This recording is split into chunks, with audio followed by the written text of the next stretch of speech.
ჩვენ ვახერხებდეთ შემდეგს. მოწინააღმდეგეა და გესვრის. და კითხვაზე ახლა რომ მესვრის ის და მე რომ დაუბრუნე პასუხს, შემდეგ რა მოხდება ის კიდე გვესვრის? მან კითხვაზე პასუხი არ არის, რომ იცით რა, აი 800 როლა გვჭირდება და მე ის გაჩერდება. ეგ არ არის პასუხი, იმიტომ რომ შეიძლება მე-9-დაც ისროლოს იმან, ეგ არ ვიცით.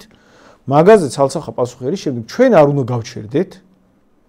ჩვენ ის ხალხი, ვინც გადავწყვიტეთ ესე ვიცხოვროთ და სინამდვილეში ამ ადამიანებზე, რომლებიც ახლა მან უნდა ესმოდეს ყველას, რომ ეს ბრძოლა ამ ბრძოლაში ხა მარტო რაღაცა 20, 10, 30 თუ რაღაც რამდენიმე ათეულიან მცირე ჯგუფი თუ მაგ ჯგუფს აზრი არ აქვს, არაფერი არ შეუძლია. კაცო, აქ ჩვენ ძალა გვაქვს, იმიტომ რომ ბევრნი ვართ და ამ ხალხს ერთმანეთი გააქვს და ამინც ქმნიან სოციალურ ცელებს, თავის გარემოცვაში ფინანსურად გვეხმარებიან, ყრილობა თუ აქტივობა მოდიან, ხო? მასე გვაქვს ძალა.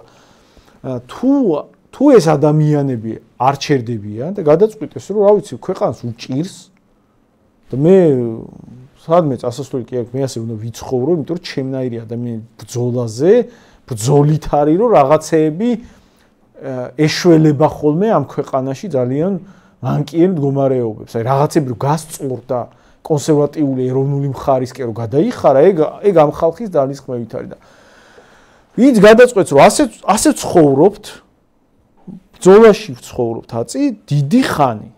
და ეხლა ეს წინაღობა იქნება თუ სხვა წინაღობა იქნება, წინაღობები იქნება. ეხლა შეიძლება პარტია დაგიხარვეზონ, მე ვეღარ დაგიხარვეზონ პარტია და პარტია გაიტანო, მაგრამ რაღაცა კი არ დამთავრდა, კაცო, გამოწვევები. აქ ბრძოლა არ დამთავრდება დიდი ხანი და გარწმუნებთ, კაცო, განსაკუთრებით ჩვენთან მიმართებაში, ვინც წინა, ასე ვთქვათ, ხაზზე ვდგავართ, მან რისკები და საფრთხეები და დარტყმები იქნება ბევრად უფრო დრამატული, ვიდრე რაღაც პარტიის დახარვეზება. ამიტომ თავარი პასუხი, რაც უნდა გავცეთ ჩვენ თანამებრძოლებს, არ არის პროცედურული პასუხი. თუმცა პროცედურულ პასუხსაც გადავალ და ეგ მნიშვნელოვანი ნაწილია. თავარი პასუხი არის აქ ვინც ამ საქმეში ჩავერთეთ იმ შეგნებით, რომ ასე ვცხოვრობთ.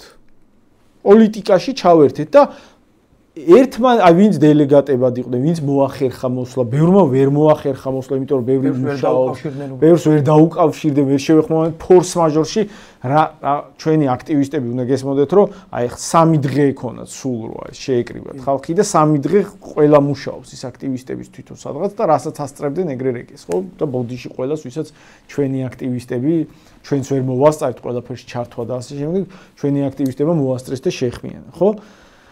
ვიღაცა ბოდიში, ვისაც ვერ მოასწრეს. მაგრამ ეს ხალხი, ვინც გადაწყვიტა, რომ ამ ბრძოლაში ვართ, უნდა ვაცნობიერებთ, ეს არის ჩვეულებრივი ყოველდღიურობა პოლიტიკური ცხოვრების, რა თქმა უნდა, დარტყმები გაგრძელდება, იმის განურჩევლად ეხლა დაგვირეგისტრირებენ თუ კიდე მოგვიძებნიან ხარვეს, ორივე ვერსია რეალისტურია და მაგის გაცნობიერებით უნდა ცხოვრობდეთ და ჩვენი მთავარი იარაღი არის სიჯიუტე და მზაობა იმისა, რომ უპირატესობა ჩვენი უნდა იყოს ის, რომ არაფერი განსაკუთრებული იმაში არ არის, რომ გირთხავს მოწინააღმდეგ. ეგ რა ვიცი, ეგ კარგია, ანუ ჩვენ რო გვახარვეზებენ, ეგ იმის დემონსტრაციაა, რომ ჩვენი ეშინიათ, ძალა გვაქვს, აბა სხვანაირად რა თქმა უნდა დარტყმა. კარგია და ასე უნდა ვიცხოვროთ, გავაგრძელოთ რაღაც ეტაპზე, თუ ამ წინაპირობით ვიქნებით, რომ სროლას, ბრძოლას დარტყმებთ არ შევწყვეთ და თუ ჩვენი დარტყმები უფრო მძიმე ასატანი იქნება, ვიდრე ის პოტენციური სარგებელი, რომელსაც ის ელის ამ ნაბიჯებისგან, რაღაც მომენტში შეიძლება და იმედი გვაქვს, რომ ეს ეხლა ეს მომენტი ამ კონკრეტულ თემასთან დაკავშირებით, რაღაც მომენტში ვაიძულებთ, რომ უკან დაიხო. ვცდილობენ, რომ დაგვაზიანონ, რა თქმა უნდა, დაგვაზიანეს ძალიან. ეხლა შარშან თვითონ ოცნების შიდა წრეებში ხო იცია, რომ კვლევებით ჩვენი რეიტინგი შარშან აპრილისთვის სანამ პირველად დაგვიუქმებდნენ პარტიას, ჩვენი რეიტინგი ორნიშნა ციფრებამდე ადიოდა. ახლა ერთხელ პარტია გაგვიუქმეს, დაგვარტყა, მეორედ პარტია გაგვიუქმეს, დაგვარტყა. ახლა ჩვენ ხო ვიცით. თან ხალხი შეცდომა შეიყვანეს უთხრეს, რომ გავკონსერვატორდით. ახლა ეგ კი, მაგრამ ჩვენ ხო ვიცით, ხალხი შეცდომა, ჩვენთან რამხელა უიმედობა გაჩნდა მაგ დროს, ახლა კონკრეტულად აქტივისტები ყავდნენ და ეს აქტივისტები რამდენი რა რიხით იყო, რამდენი რამდენმა თქვა რომ არაფერს აზრი არ ქონია, მაინც ვერ გავალთ. ეგ ხო კონკრეტულად ვიცოდით ეგ ციფრები, შეხება გქონდა, ძალიან დიდი დარტყმა მოგვაყენა ჩვენ ორჯერ პარტიის გაუქმებამ შარშან. აი ზაფხულისთვის უკვე რომ ვეღარ ხედავდა ხალხი როგორ მივიღებთ საერთოდ მონაწილეობას, არაფერს აზრი არ ქონია. ეგრე დადგა საკითხი. მოგვიწია სხვა პარტიის ხაზით მიღება ყველაფერი იმან რომ ამის პარალელურად ოცნებამ კონსერვატორობის თამაში დაიწყო, იმან რომ მოსყიდვები ხდებოდა, იმან რომ დაშინებები ხდებოდა, ყველაფერმა დაგვარტყა დრამატულად. ძალიან დიდი ზიანი მოგვაყენა. იმაზე რამდენჯერმე მაღალი რეიტინგი ჰქონდა აპრილში, ჩვენი პიკი იყო აპრილში, სამ პარტიას გაგვიქმნა, რა თქმა უნდა, დარტყმა მოგვაყენა და მანდიდან გამომდინარე არის მნიშვნელოვანი ახლა იმის გაცნობიერება, მაგის მიუხედავად 50000 ხმა ავიღეთ, იმის დემონსტრაცია მოახერხეთ, რომ ახლა ბევრს უჩდება კითხვა, რომ ხომ არ ჯობდა არ მიიღო მონაწილეობა, ხო?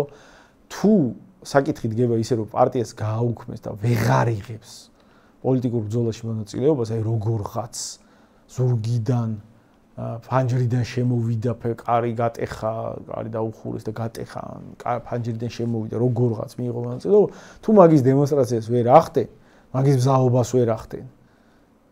სისტემასთან რეალური დაპირისპირების მზაობას ვერ ახდენ. მაშინ საკითხი ისე დგება, რომ აბა რა აზრი ქონდა, ამათ არ შეძლებიათ ბრძოლა. ამიტომ სინამდვილეში ერთ-ერთი მნიშვნელოვანი ნაწილი ჩვენი პოლიტიკური მაგ ეტაპის იყო, რომ დემონსტრაცია მოგვეხდინა, არც ერთ შემთხვევაში არ გავაჩერებინებთ თავს. კი დაგვაზიანები, რა თქმა უნდა, ბრძოლაა და ეხლა ისიც გესვრის და შენი მოკრძალებული საშუალებებიდან უნდა ესრულო, ხო? რა თქმა უნდა, ბრძოლაა, ოღონდ ის რომ გესვრის იმის დემონსტრაცია მაინც უნდა მოახდინო, რომ საპასუხო სროლა შენ შეგიძლია კი არ გაჩენი და წავედი ახლა სახში და ხალხო მე ამათ შეუძლიათ გადამიკეტონ ისე გზა, რომ პოლიტიკურ ბრძოლაში ვეღარ ჩავიმი. მაგის უფლება არ უნდა მისცერ, ისი დემონსტრაციაც მოახდინეთ. აქედან გამომდინარე ჩვენი შარშანდელი ძიმე დარტყმების გამოცდილებიდან გამომდინარე, თავარი რაც უნდა ესმოდეს ჩვენს მხარდამჭერებს, თანამებრძოლებს, ასეთი დარტყმების პასუხად გაჩერება, უიმედობის გაჩენა, ნიჰილიზმის გაჩენა, ბრძოლას აზრი არ ქონია, განწყობის გაჩენა არის მთავარი მიზანი, რისთვისაც ისინი აკეთებენ ამას. მთავარი ამოცანა მაგაშია და მაგითი არ უნდა უპასუხოთ სწორედ.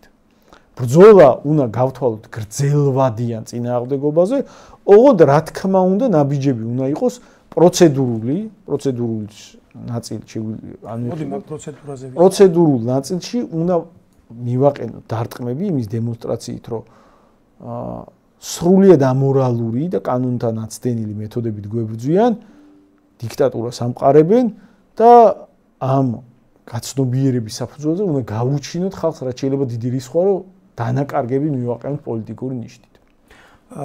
აი დასაწყისში შეეხერო ხალხშიც რა თქმა უნდა ეს მე პირადად არაერთი მეკითხებოდა და წერენ კიდევაც ადამიანები რომ მოსალოდნელი არის თუ არა რომ ესე იგი ეხლა ყველაფერი იკადრეს და ყველა ზღვარს გადავიდნენ პრაქტიკულად და შესაძლებელი არის თუ არა მით უმეტეს თუ გავითვალისწინებთ რომ ეხლა ოცნება კიდევ უფრო რეპრესიული ხდება, შეიძლება ეხლა ვიღაცას ქუჩაში არ აწამებენ და არ კლავენ და რაღაცა ფიზიკურ ქმედებებში არ არის გადასული, მაგრამ აი რეპრესიული პოლიტიკისთვის ნიადაგი მზადდება, თუნდაც საკანონმდებლო დონეზე ხარ რა კანონების მიღებისთვის კბილის მოსინჯვა ხდება, აშკარად აქ იგრძნობა რომ ეს ერთპარტიული მმართველობა დამყარებისკენ ყოველ შემთხვევაში სწორება არის.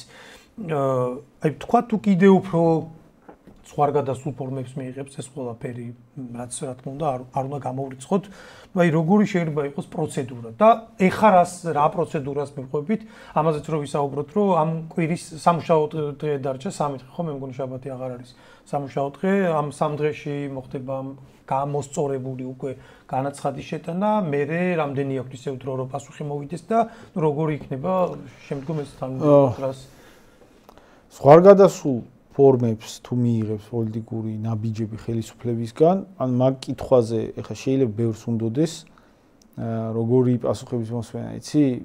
დამამშვიდებელი პასუხების მოსმენა, რომ არა ხალხო, ყველაფერი მარტივად იქნება, ნუ გეშინიათ და მოდი მარტივ ბრძოლაში შევიდეთ. რა თქმა უნდა, მეც მინდა ეგეთი პასუხების ჩემი თავის გამოსმენა, უბრალოდ